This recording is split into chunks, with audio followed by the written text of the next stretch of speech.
I asked a question, the white rose, the origins of the white rose. Now this one here, the motivations.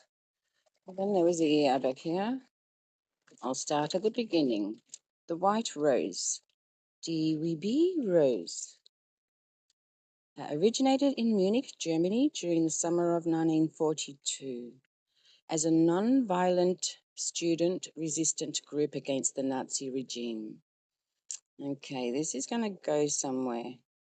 Motivation, that's all I need to know, actually. The founders were deeply opposed to the dictatorship, the apathy of German citizens, and the systematic mass murder of Jews, the Holocaust. According to Hans, the name was given arbitrary, though it was intended to symbolize purity and innocence in the face of evil. Between June 1942 and 43 February, the group authored, printed and distributed 6 distinct leaflets calling for passive resistance, the sabotage of the war effort and downfall of Hitler.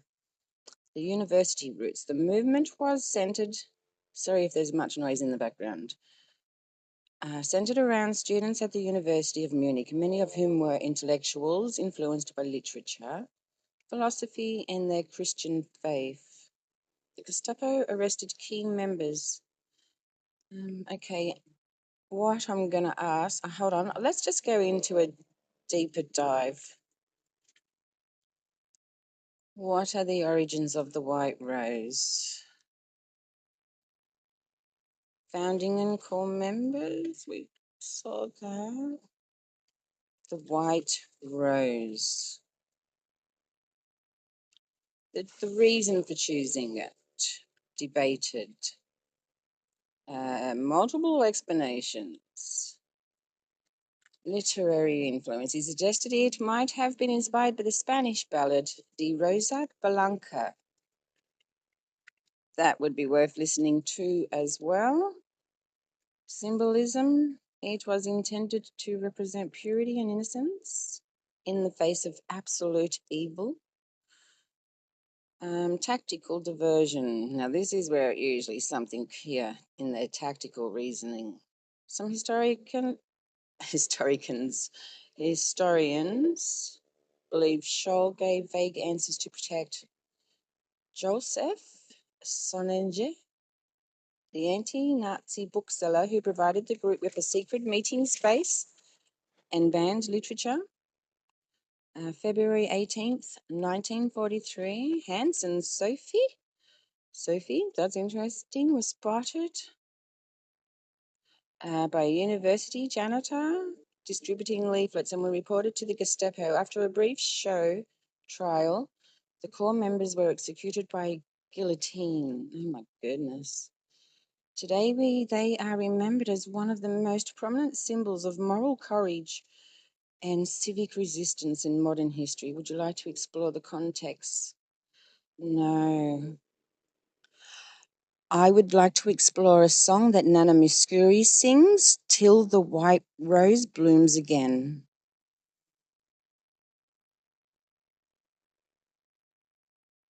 The song I'm referring to is The White Rose of Athens, and that's why I'm disturbed by this, because Athena, which became one of Nana's most famous signature tunes, yes, it's playing it over and over in my head at the moment for some reason.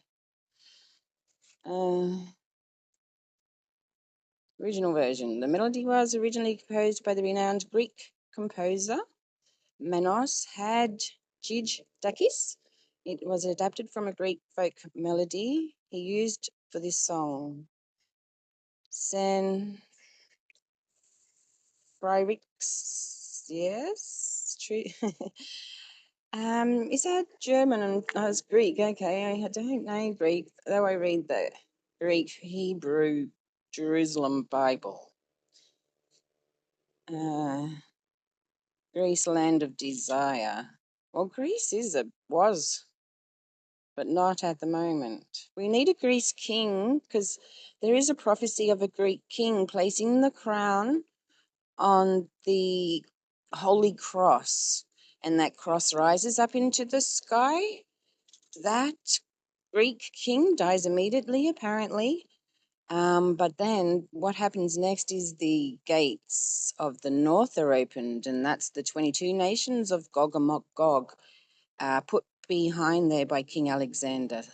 Okay, so that's another story, but that's a story that's written where no dot will be left out. A lyrical meaning. The song is a ballad of parting and hope. Describe a couple who must separate as summer ends in the valley.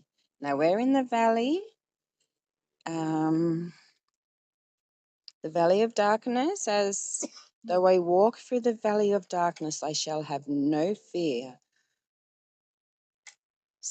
Yep. Promise. The white rose serves as a metaphor for the celestial, whatever, nature of time and love. Just as the rose will eventually bloom again in the spring, the narrative promises that their love will return.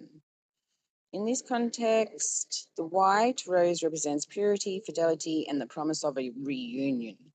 So we know of a reunion coming up, as in the Messiah's reunion with his wife.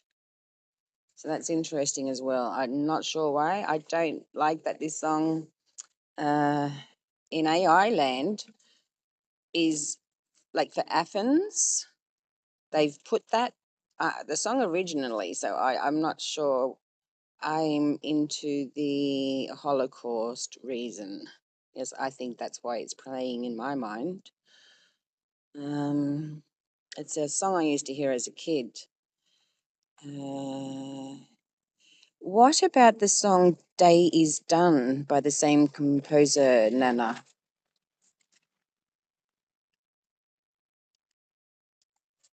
Well, Nana's famous. The White Rose of Avon was composed by that man, yes. So Peter Yarrow of the American folk trio Peter, Paul and Mary said that's the Seekers. So it is a beautiful song, actually, and they probably sing that song as well, if my memory serves. I heard this song in my cot as a baby. That's why they're playing in my mind now. I'm not sure why. I'm looking into the lyrics on songs, you see, as I like looking at pictures as well. They lead me into going, what's this? And then I have to search, what am I looking at here? And I usually find what I'm searching for because I have a seeking, I have a seeking mind to see the king.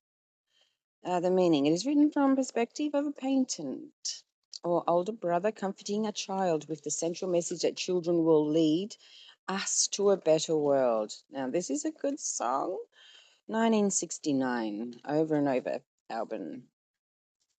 She's a beautiful singer, and she can apparently sing in every language just so peacefully, you could say. She does a great rendition of How Great Thou Art.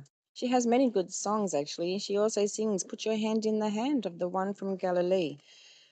So I do like Nana. Are you looking for the lyrics? No, I already know them because she sings with that man, so that would be beautiful to hear that.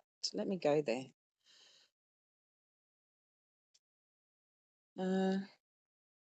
Okay, so he looks pretty solemn. I like history. I like searching the scriptures. The scriptures lead me to go further into this music world because I know how good King David was as a composer, musician, singer, and dancer. He had a choir master of 4,000 odd people plus. He was an amazing choir master, King David. This is my interest. So thank you very much for watching. If you've gotten this far, my name is Charmaine. You have a great day. Yes, good one. Bye.